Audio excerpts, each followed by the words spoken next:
એટલે આમ તો જ્યારથી કોર્પોરેશન બની છે ત્યારથી જેટલા પણ નવા રોડો બને છે એની જે સેમ્પલ ટેસ્ટિંગની કામગીરી છે એ કમિશનર દ્વારા થતી જ રહી છે.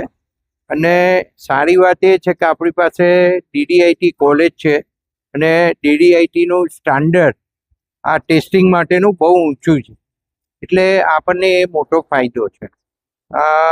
આમ તો ગઈકાલે સીએમ સાહેબે સૂચના આપી હતી કે ચૂંટાયેલા સભ્યો પણ જાય અને સેમ્પલ ટેસ્ટિંગમાં ભાગ લઈ અને ક્વોલિટી કંટ્રોલ માટેના જે આપણા નોર્મ્સ છે સરકારના, એ નોર્મ્સની બરાબર અમલવારી થાય એ જોવાનું માન્ય મુખ્યમંત્રીશ્રીનો આગ્રહ હતો.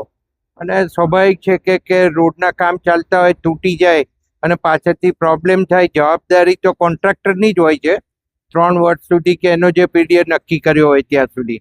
પણ તે છતાં કામ વ્યવસ્થિત થાય અને એના સેમ્પલ ટેસ્ટિંગ ટાઈમસર થાય એના માટે કમિશનરે ખૂબ જહેમત ઉઠાવી અને એમના એન્જિનિયરો મારફતે કોન્ટ્રાક્ટરોના સમયસર એના સેમ્પલ ટેસ્ટિંગ થતા હોય છે. હમણાં અમે લેબમાં જઈને જ આવ્યા અને લેબમાં અમે જાતે 20 દિવસ પહેલાંનું જે સેમ્પલ લીધેલું હોય, જે અત્યારે આપણે લીધા એને ક્યોરિંગ થઈને 20 દિવસ પછી એનું ટેસ્ટિંગ એ લેબમાં થશે અને એના જે નોર્મ્સ છે એ નોર્મ્સ પ્રમાણે છે કે નહીં એનું એ સર્ટિફિકેટ આપશે.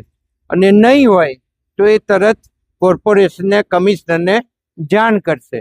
એટલે આ આટલી ક્લેરિટી સાથે જ્યારે માન્ય મુખ્યમંત્રીશ્રીનો આખા સ્ટેટ માટે આગ્રહ છે ત્યારે આપણે જે કરી રહ્યા છે એ તો રોજ એ કરે જ છે, પણ આજે ખાસ મને સાથે ઉપસ્થિત રાખીને કમિશનરશ્રીએ આ બધા સેમ્પલ ટેસ્ટિંગ કરાયા છે એ આપ જોઈ શકો.